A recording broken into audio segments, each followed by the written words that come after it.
Berita pilihan tengah hari ini, keistimewaan untuk daftar warga negara kanak-kanak. Asas pembangunan sukan diperhebat menerusi SSC 2024. Masjid Darul Huda terima bantuan daripada ahli Parlimen Batang Sadong. 357 warga Serikit terima sumbangan menerusi program Sejambak Kasih Hari Raya 2024.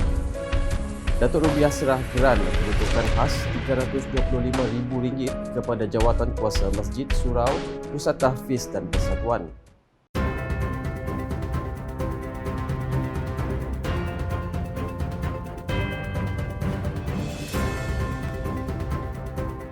Assalamualaikum dan salam Sarawak Maju Makmur, bersama saya Saiful Bahri Muhammad. Keistimewaan untuk kanak-kanak mendaftar sebagai warga negara di rumah-rumah kebajikan perlu diberikan dalam memastikan hak mereka terpelihara. Menteri Pembangunan Wanita, Kanak-kanak dan Kesejahteraan Komuniti Sarawak, Datuk Seri Fatimah Abdullah berkata, hal ini susulan masih ramai lagi kanak-kanak dan bayi di rumah kebajikan mempunyai status tiada taraf kewarganegaraan, manakala yang mempunyai sijil lahir namun masih tidak ditentukan kewarganegaraannya. Justru beliau berharap pihak Kementerian Dalam Negeri KDN memberi sesuatu keistimewaan untuk mendaftar kanak-kanak sebagai warga negara yang berada di rumah kebajikan. This is why when we have communication with Home Minister during our meeting that is di bawah Jawatankuasa Perlembagaan Persekutuan Perkara 15A, we said please give us a special condition for our children at our rumah kebajikan, because there is no way that we can, especially for abandoned babies, no way for us to be able to trace the biological parent. Beliau berkata demikian ketika berucap dalam majlis pelancaran Hari Raya Plaza Merdeka di sini pada Sabtu. Buat masa kini, katanya Datuk Seri Saifuddin telah meluluskan permohonan yang telah dibuat oleh pihak kementeriannya bagi memberikan status kewarganegaraan kepada 7 kanak-kanak yang tinggal di rumah kebajikan di Sarawak. Alhamdulillah, the Home Minister was sensitive to our plea actually. So application from our rumah kanak-kanak semuanya diluluskan ya. 3 lagi sedang menunggu, 4 sudah dapat sijil kewarganegaraan. Tambah Datuk Seri Fatimah, status kewarganegaraan ini akan memudahkan untuk mana ibu bapa yang ingin mengambil kanak-kanak ini untuk dijadikan anak angkat tanpa ada masalah. Pada kemuncak majlis, Datuk Seri Fatimah mewakili pihak pengurusan Plaza Merdeka telah menyampaikan bantuan sebanyak RM10,000 kepada rumah kanak-kanak Topuan Norkiah. Turut hadir Datuk Bandar Dewan Bandaraya Kuching Utara di BKU, Hilmi Othman. Penganjuran khusus pentadbiran sukan SSC 2024 amat bertepatan dengan matlamat Kementerian Belia, Sukan dan Pembangunan Usahawan MySet Sarawak untuk memperhebatkan lagi asas pembangunan sukan di peringkat akar umbi. Menteri Belia dan Sukan Sarawak, Datuk Seri Abdul Karim Rahman Hamzah berkata, pengelolaan kursus tersebut secara tidak langsung memberi pengetahuan kepada pemimpin kelab maupun persatuan sukan di negeri ini berhubung tata cara menguruskan badan induk yang dinaungi dengan lebih profesional. Menurutnya, dengan pemahaman yang lebih mendalam, ia juga sedikit sebanyak menyumbang kepada peningkatan prestasi atlet tempatan sekaligus menyokong pembangunan sukan secara keseluruhan di Sarawak. Back then, we want to have efficient team to manage our sport, so that one day we can be a sport powerhouse. Not just in Malaysia, but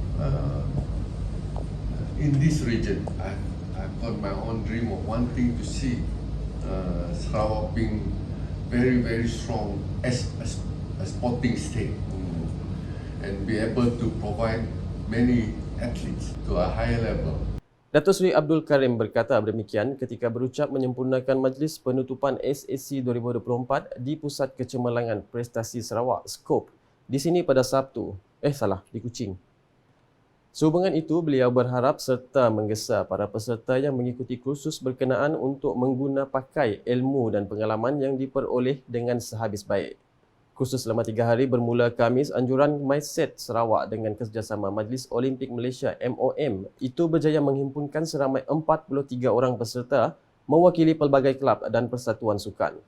Hadir sama ialah penolong setiausaha merangkap Pengerusi Jawatankuasa Pendidikan dan Latihan MOM Moira Tan Siu Si, Pengerusi Jawatankuasa MOM Timur Dr. Tan Kah Hock, Setiausaha Tetap MySet Sarawak Morshidi Frederick, Pengurus Besar MOM Fong Wan Ho serta pegawai-pegawai kanan MySet.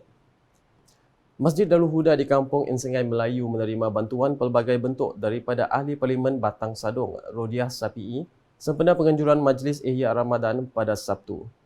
Dalam majlis tersebut, Rodiah telah menyalurkan sumbangan berupa dana projek kecil luar bandar MRP berjumlah RM3,000, 20 helai sejadah, 20 naskah Al-Quran dan kurma kepada jawatan kuasa masjid berkenaan.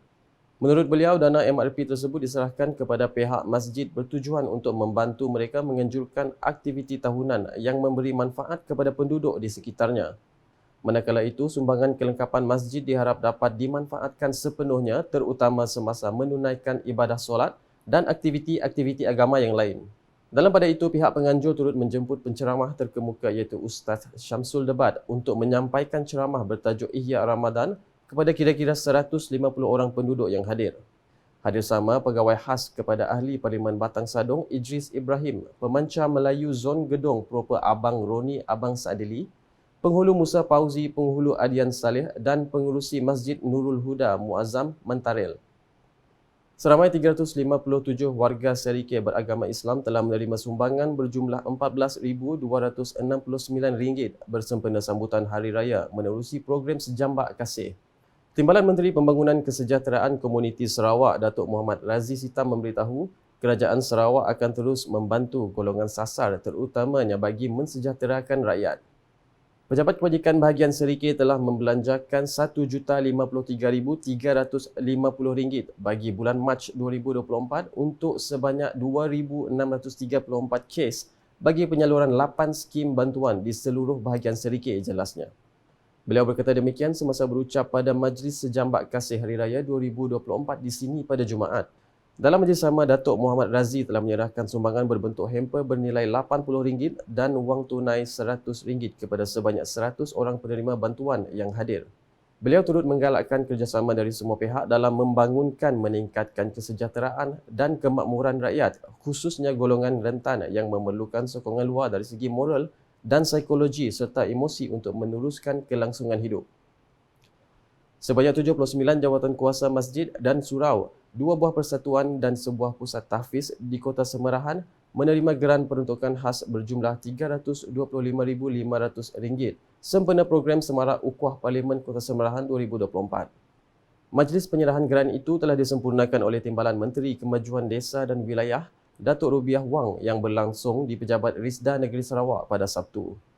Dalam pada itu, Datuk Rubiah yang juga merangkap Ahli Parlimen Kota Semerahan memberitahu geran tersebut merupakan peruntukan bagi menjalankan aktiviti keagamaan termasuk program meningkatkan penglibatan masyarakat untuk memperkasakan pertubuhan, persatuan pelaksanaan projek kecil di kawasan. Beliau berharap geran peruntukan ini dapat memberi kemudahan dan keselesaan dalam melakukan aktiviti program dan mengurangkan isu pembangunan kemudahan kecil di kawasan masing-masing. Hadir sama Pegawai Daerah Semarahan Ahmad Abdul Razak, Pegawai Daerah Asajaya Rais Ahmad, Wakil Pejabat Residen Bahagian Semarahan Juhairi Bujang dan Temenggung Melayu Bahagian Semarahan Cik Bujang.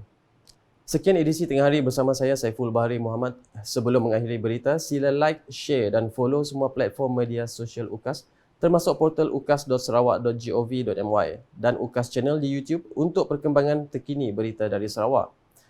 Ayo sama-sama kita nantikan dan memeriahkan Tamasya Sukma ke-21 Sarawak 2024.